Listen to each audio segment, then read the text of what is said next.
Эми кылчу?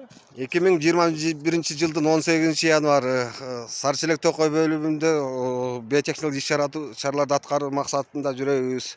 Номер 3 апкоттун ээлери Чыныбек Кыргызбек 24 квартал бөлүкчөсүндө жапайы жаныбарларга кошумча азыктандыруу биотехникалык иш-чараларга ылайыктуу баштай жүгөрү төгүп жаткан учур. 20 жылы мөмөлүү дарактар жана киреңек жаңгактардын суу кирип кеткенине байланыштуу жапайы жаныбарлар былтыр толук кандуу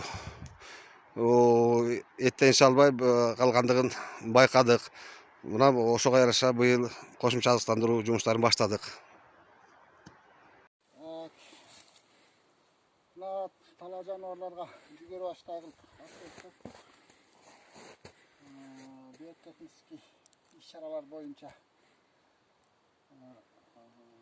bir kurşun alып келип төктүм 25 kilo. Эми буну жегенден кийин да калганын алып келип төгөбүз бөлөк жерлерге. Азырынча ушагын төктүк бүгүн. 31 январ 21 жыл өткөндө төккөн жүгөрлөрдү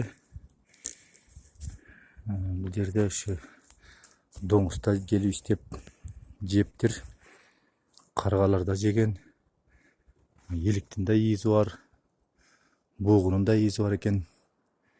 Жемге жакындап жеп жаныбарлар баштаптыр. Мынакей бөчөктөрү калыптыр. Жем, жүгөр жем өзү калбаган.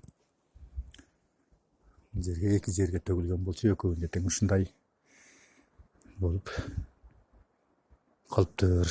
Бөчөктөрү калган. Карга кускундар жеген.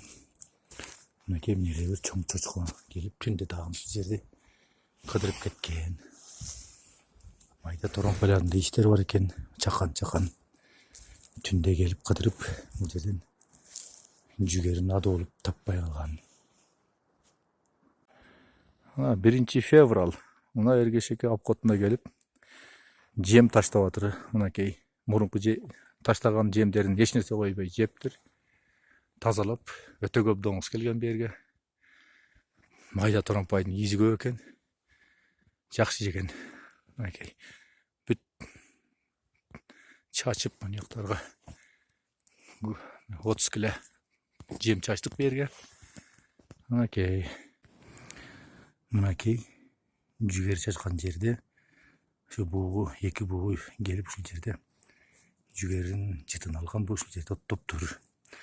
Мына түндөгү таштап кеткен бугу. Мынакей бул жерлерде ушу жүгөрүн жанында топ кеткен.